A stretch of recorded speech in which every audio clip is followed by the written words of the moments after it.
Hello, I'm Linda, and this is No Frills ASMR.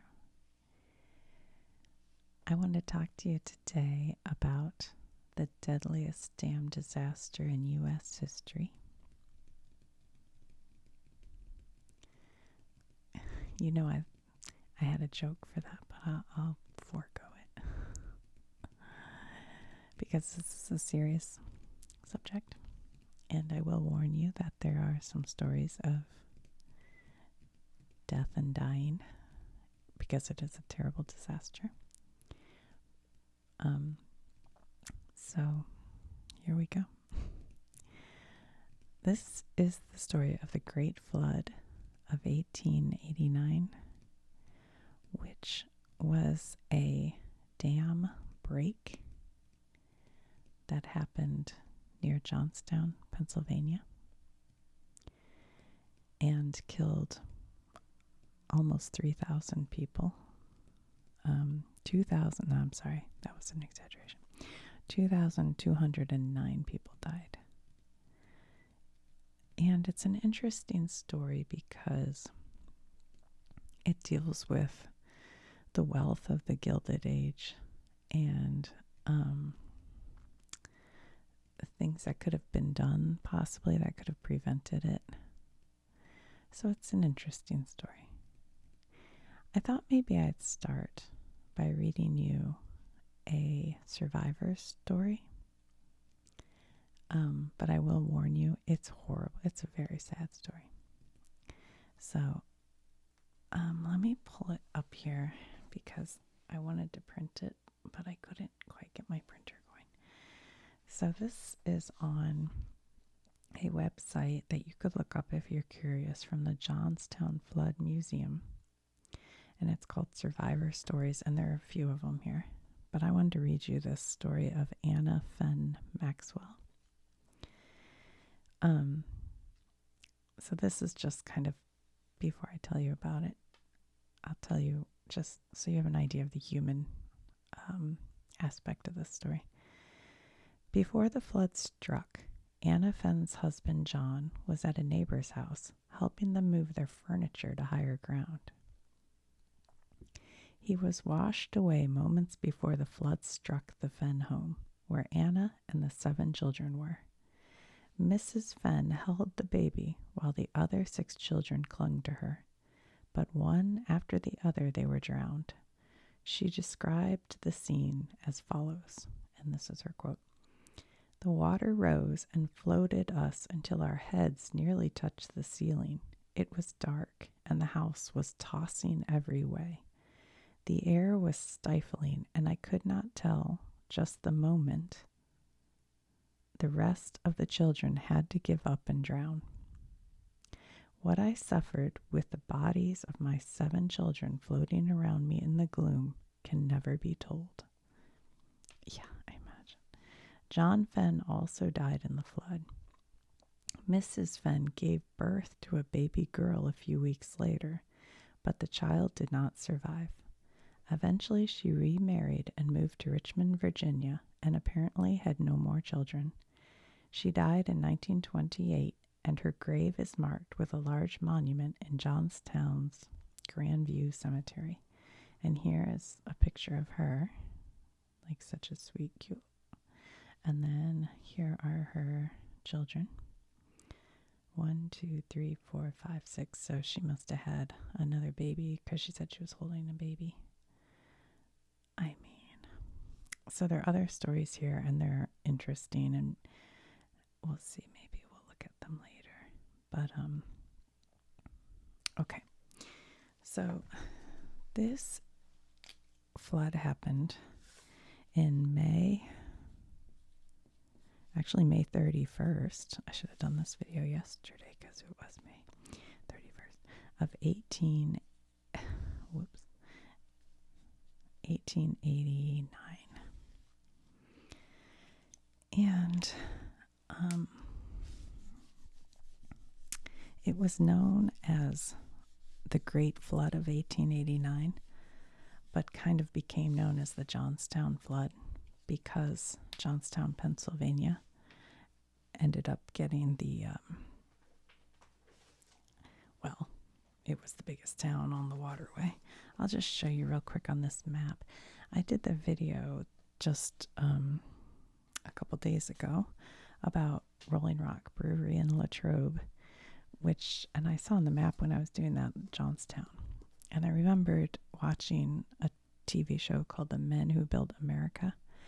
And there was a whole episode that dealt with the Johnstown flood, because that Men Who Built America had a whole section on Andrew Carnegie and Frick, Henry Clay Frick.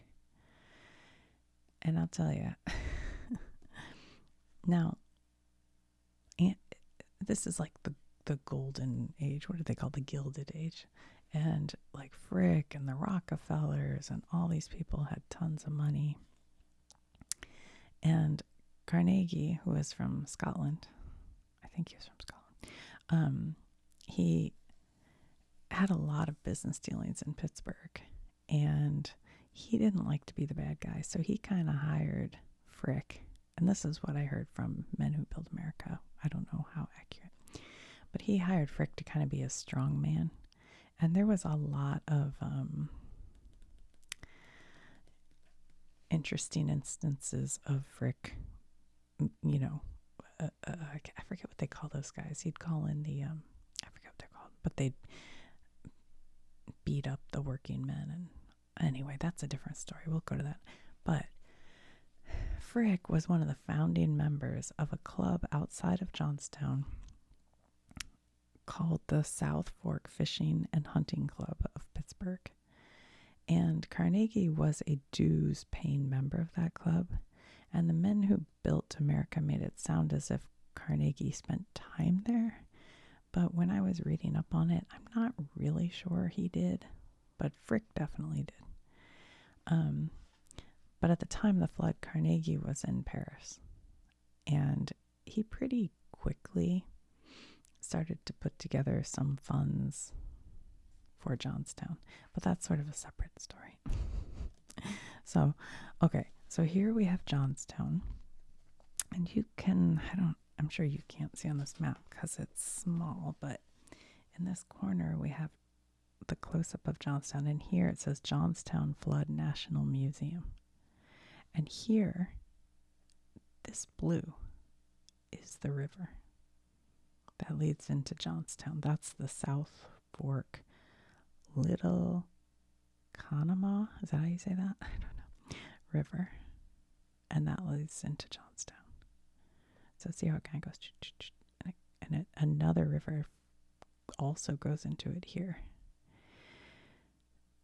I guess this is South Fork and this is anyway. All right. So just so you have an idea of where we are. Okay, so originally, the dam started to be built.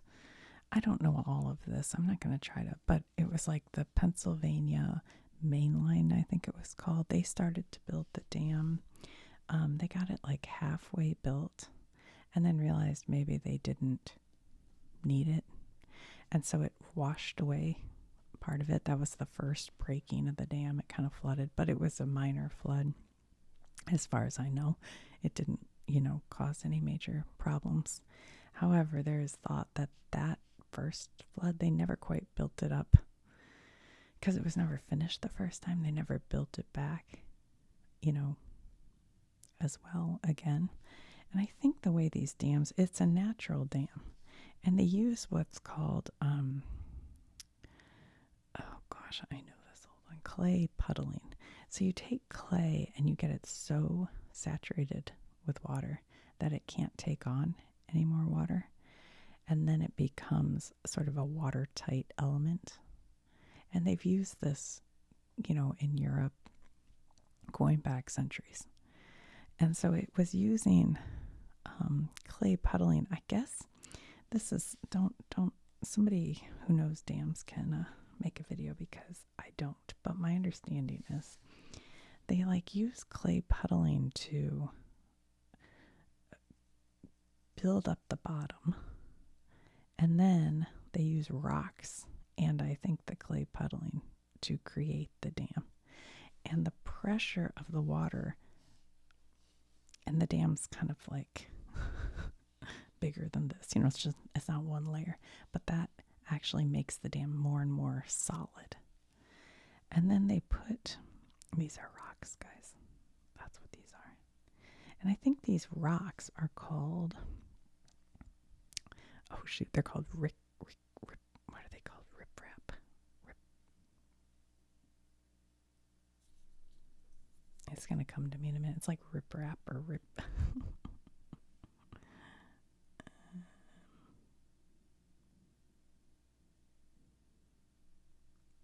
I think it is riprap. Sorry, sometimes my brain gets a little. So they were using sort of big rocks to build it originally. And they had these cast iron. Well, they were supposed to have 5 of them, I think, down here in the original design.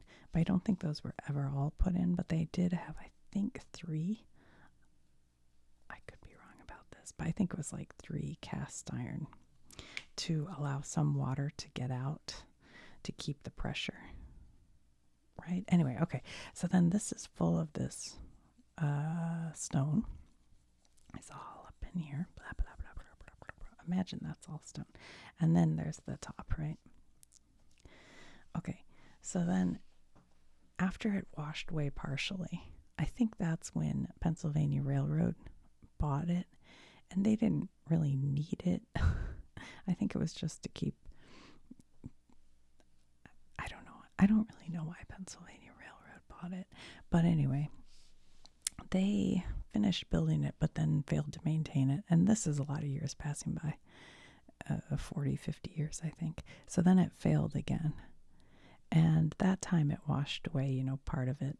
But the failure was just enough to raise the water levels in Johnstown by like 2 or 3 feet. It was a minor flooding.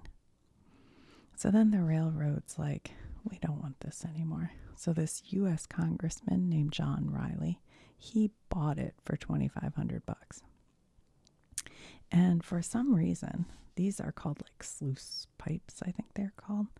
He removed those, the cast iron pipes, I guess to hold more water in the reservoir.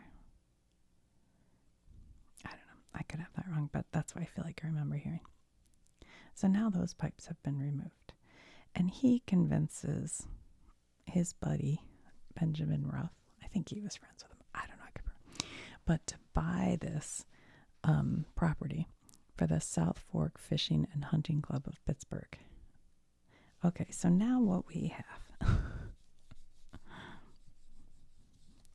is a reservoir that is being made into this beautiful lake. And we are up in Pennsylvania. It's the Allegheny Mountains. It's pretty mountainous, so it's just this beautiful freshwater lake. And they could advertise it actually that they had sailboats. They could sail on it, and you could come and fish on it. It was like a rich man's paradise, but you had to be a member of their club. And obviously, only rich people are members of the club. So here is the dam. And like we've said, now there are no, what do you call them, sluice pipes or whatever left in there. And it has twice broken, but they've built it back.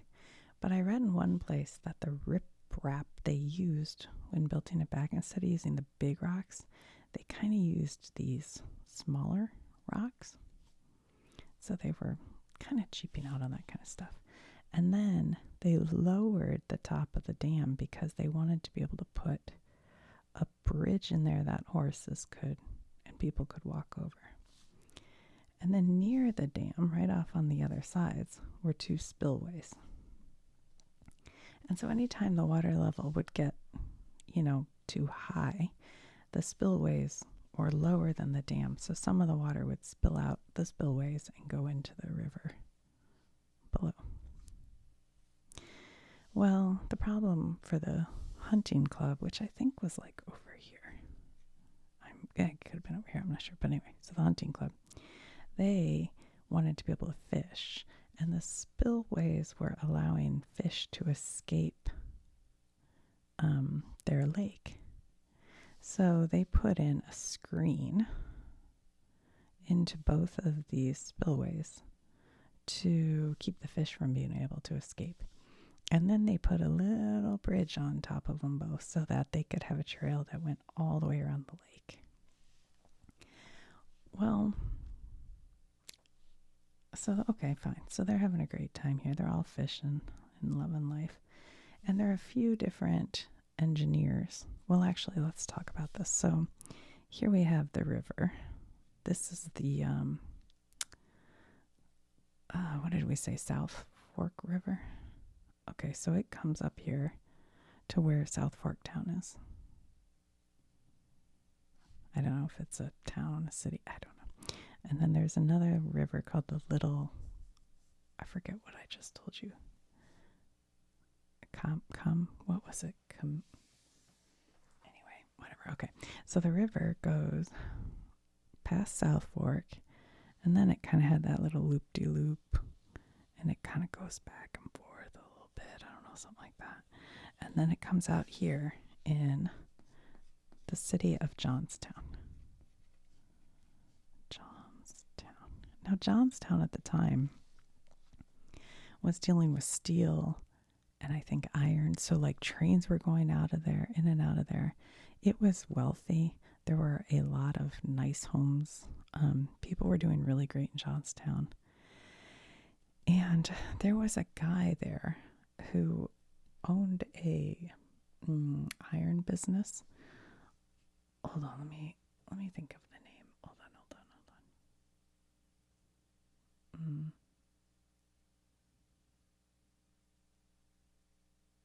Gosh, I know it too. I wrote it down even somewhere. Hold on, let me look at my notes because I think we'll want to know that. Nope, I can't find it. Oh, here it is. Okay, his name's Daniel J. Morrell, and he was the general manager of Cambria Iron Company.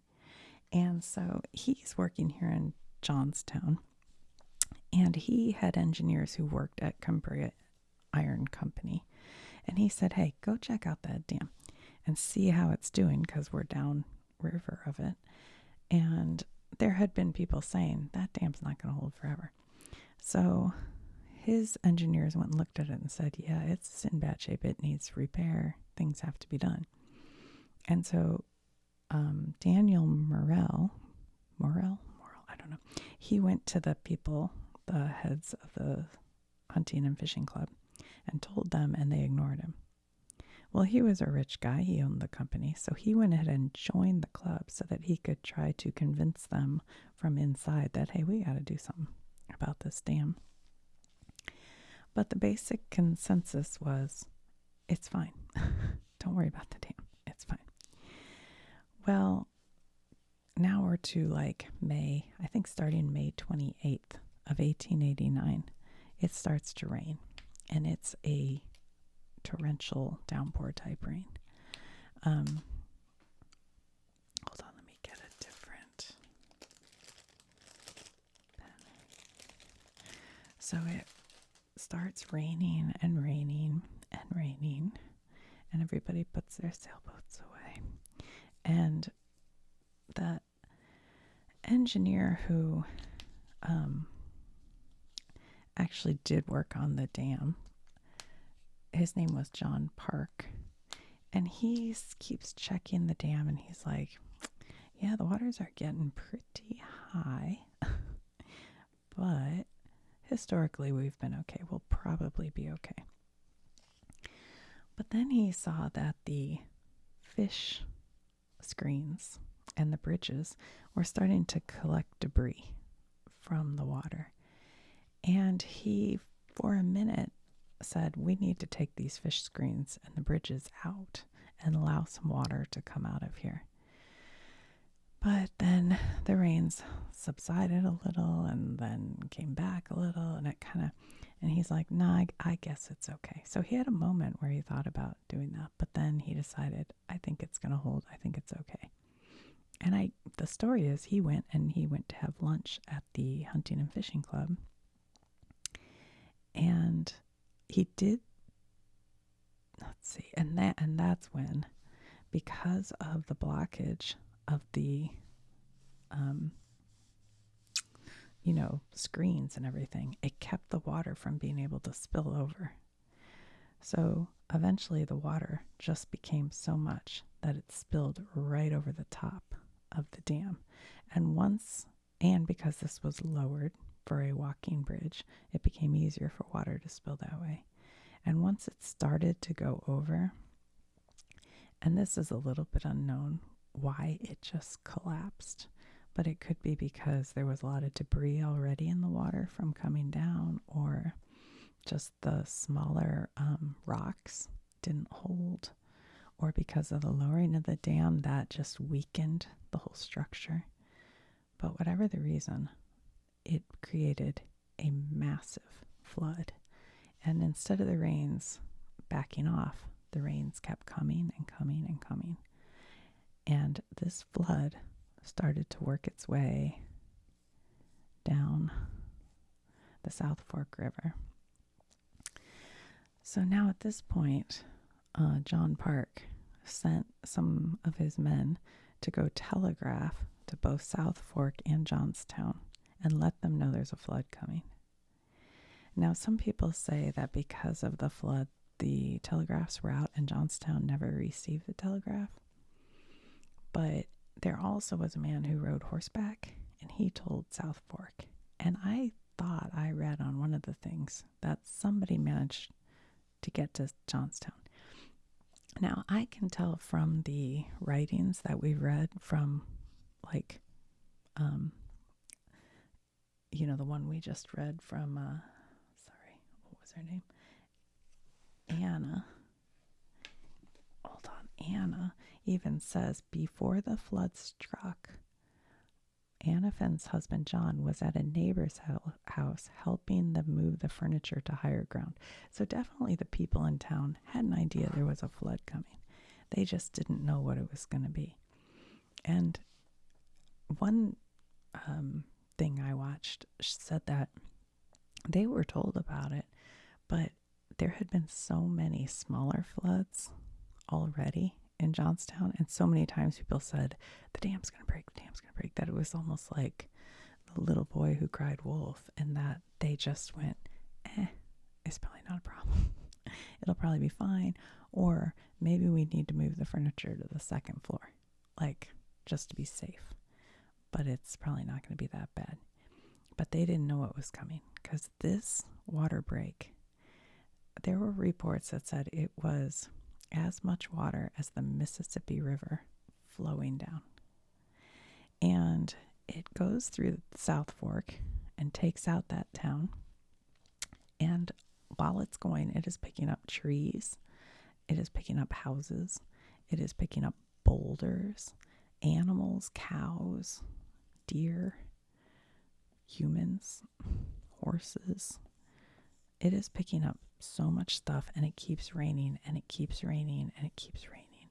And all the flood, all the rivers from above are going into this, and all of this river goes into it.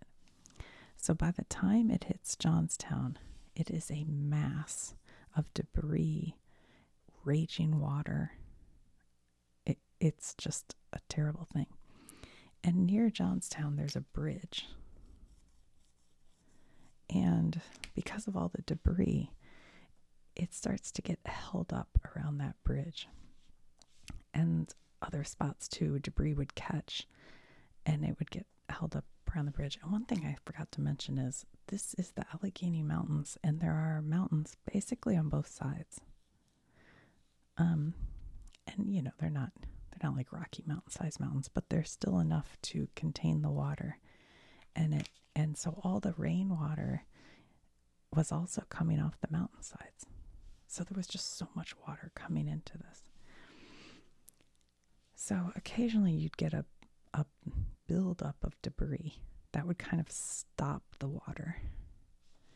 And people talked about being seen, people were hiding out sometimes on these mountains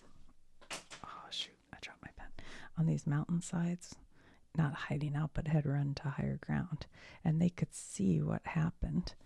And sometimes people would be on these debris stoppages, I don't know what to call them. And all of a sudden, because of the wave, picking up strength, it would go over the top all of a sudden and just crash down. And they'd see the whole thing just get crashed down. But at this bridge here in Johnstown, enough debris built up. And of course, there were all these businesses here. And I don't have exacts on what started this, but a fire broke out on top of the flood. So people were riding on top of the roof of their house or whatever and coming down this terrible flood only to get pushed into a blazing, burning fire. It's like the craziest thing ever. So that's the basic story of the flood. And this is a beautiful artwork. Anyway, so, the main things that may have caused the flood were the fact that the dam was not maintained. It was poorly maintained. They took out the cast iron that would have let some of the water through. They lowered the top of the dam to make a walkway. They put fish screens into the spillways, and they put bridges on top of the spillways. So all those things together created a really bad situation. However, the men from the fishing club said it was an act of God, and nothing could have stopped. It was so much rain, it was so much water, all of this, it wouldn't have mattered. It was an act of God, and these things happen. And so the victims in Johnstown who tried to sue because their homes were lost, their businesses were lost, everything was lost, they basically got nothing. I think there were a couple of suits that were won against the Pennsylvania Railroad, but basically that was it. And no one who was a member of the South Fork Hunting and Fishing Club ever paid a dime that I'm aware of. So that ended up actually creating new laws on the books about, who's liable for something like this, but it didn't help the people at that time. So yeah, that was crazy. And after the floods, a lot of it was in the news, it was in the newspaper. I mean, they found a body, from what I understand, as far away as Cincinnati had been washed down the river. So this was like national news at the time. And the Red Cross had just been established, and I think it was the first major crisis that the Red Cross went and helped with, and that was led by Clara Barton. And so that was kind of an interesting thing. But yeah, so there was no accountability for it. It seems crazy. I'm just trying to think if I forgot to tell you anything. I'll just show you real quick for people who don't know. So let's see, in Pennsylvania, here is Johnstown, and here is Cincinnati. So there was debris washing down the riverways all the way to Cincinnati. I mean, yeah, it's crazy. What else is there about it? Yeah, so one of the things I read, a survivor said that rich men can get away with murder. And that's kind of true. So anyway, I thought we could see what the Book of Cultural Literacy has to say. If you guys watch this channel, you know I like to pull this book out. think, the interesting thing about this flood is that, like, nobody's heard of it. Not nobody. I'm sure people have heard of it, but I wasn't familiar with it until I watched The Men Who Built America. And I brought it up to my mom, who's a very educated person, and she said, I don't know that. I said, well, you have to watch my video. And a lot of other... Wow, it's not even in here. Okay, let's look under the Great Flood. Maybe it's under the Great Flood. C, D, E, F, G.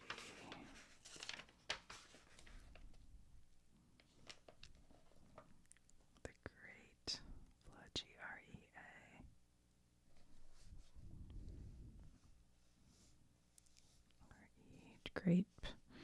Great Oaks, Great Man, Great Lakes. We did one on Great Lakes. Great Salt Lake. Oh, I should do one on Great Salt Lake. Great War. Okay, that's weird. It's not in here either. See, is this one of those things that, like... Oh, I know what else I was going to tell you.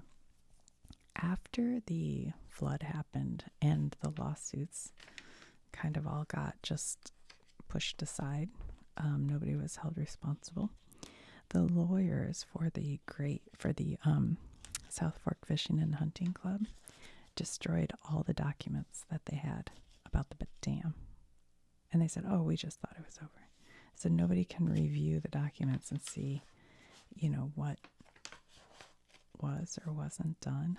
It's crazy. I thought maybe I'd look up Clara Barton. Let's see if they talk about her going there. Is it going to be under Clara or Barton? I would have thought here. Clara Barton 271. Okay. I think it's interesting that's not in here and that, like, no one's heard of it. Maybe it really did get covered up. Like, big time. All right.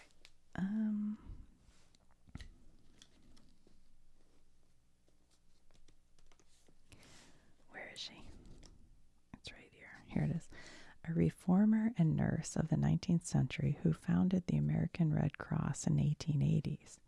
She had organized nursing care for Union soldiers during the Civil War. Yep.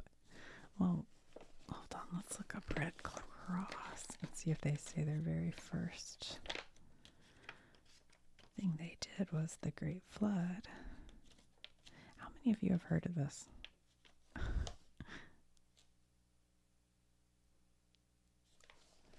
curious. Because I don't think it's just me. Like, I think a lot of people don't know it. Red.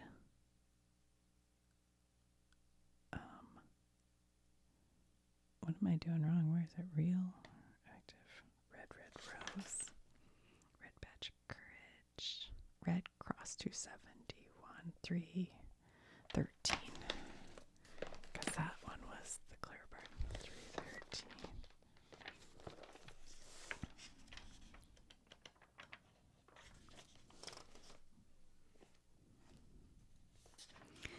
We could read some more of the survivor stories if that might be interesting. I don't know how many they had in there. I'm not sure. Red Cross International, an international organization founded under the terms of the First Geneva Convention. Its original duty was to care for those who were wounded, sick, or homeless in wartime. Today, it also attends to victims of natural disasters. Wow, my book failed me for the first time. It always says everything. Okay, let's see what other stories we have here. Victor Heiser, 16, was in his family's barn on the fateful day of May 31st. He glanced toward the house and saw his father at a second-story window frantically gesturing for him to climb to the roof.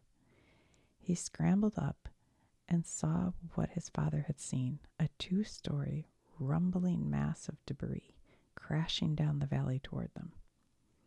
As he watched in horror, the Heiser home was crushed like an eggshell, and his parents disappeared. The barn was engulfed as well, and Heiser rode the violent flood wave downstream, avoiding freight cars, animals, and other debris until he passed a 2-story brick house. Desperately, he leapt for the roof of the house. He made it and spent the night in the attic with 19 other survivors, praying the building wouldn't collapse. His parents died in the flood, and the family's house filled with his father's Civil War uniform, a few pieces of silver, and his mother's Bible.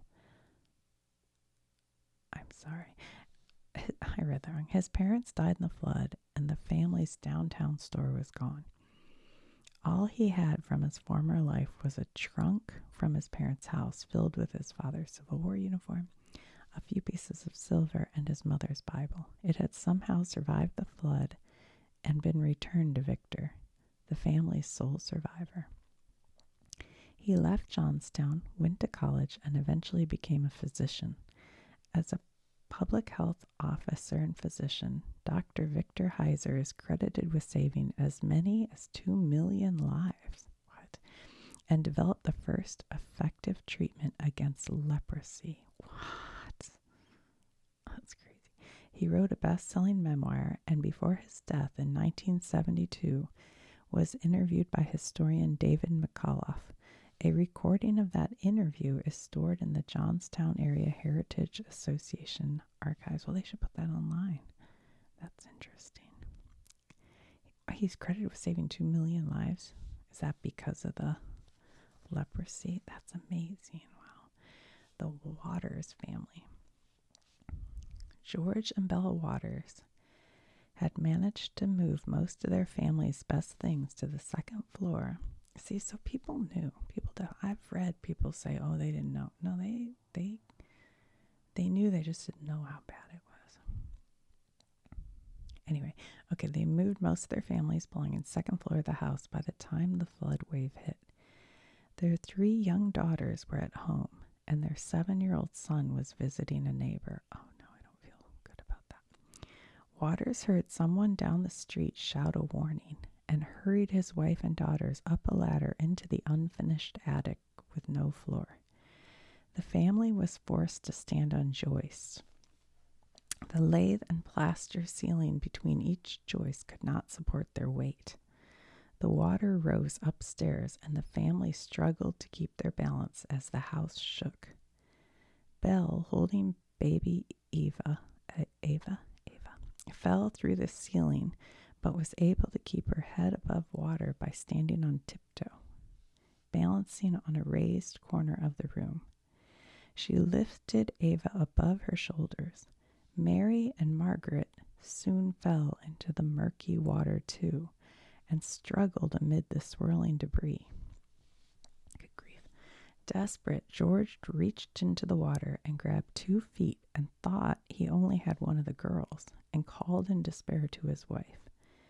But he pulled the feet out of the murky water. But when he pulled the feet out of the murky water, he saw that he had both girls. 1 foot belonged to each. After Mary and Margaret were safe, he then found the ladder, went down into the submerged room, and rescued Belle and Eva. After the flood subsided, the Walters family was overjoyed to discover that their son, Merle, had also survived. Whew. Thank goodness. The family later rebuilt their house on the same site. Wow, that's wild.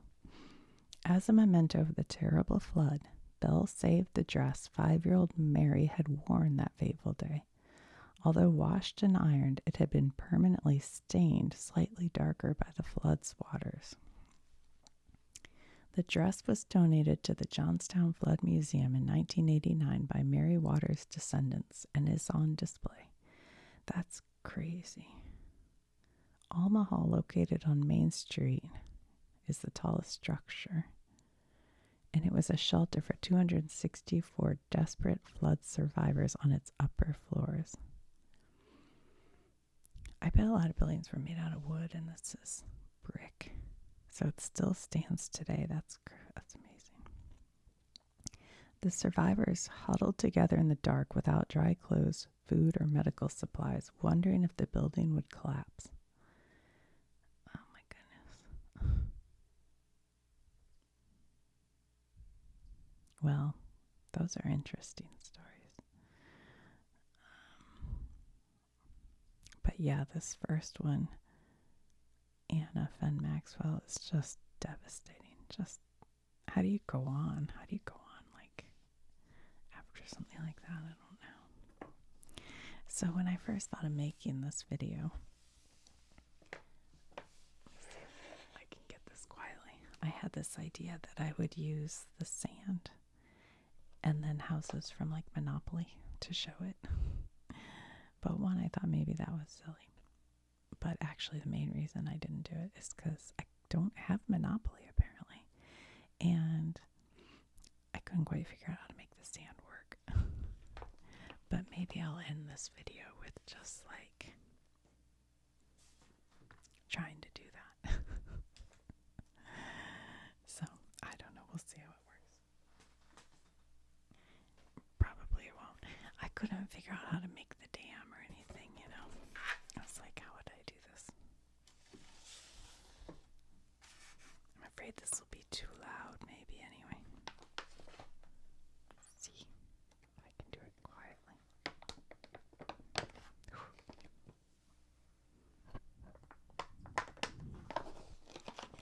Nope. I cannot do it quietly. So I thought, like, I would have the lake like this, and then it goes over. But I don't know how to do it, really. So anyway, thanks for watching, guys. I hope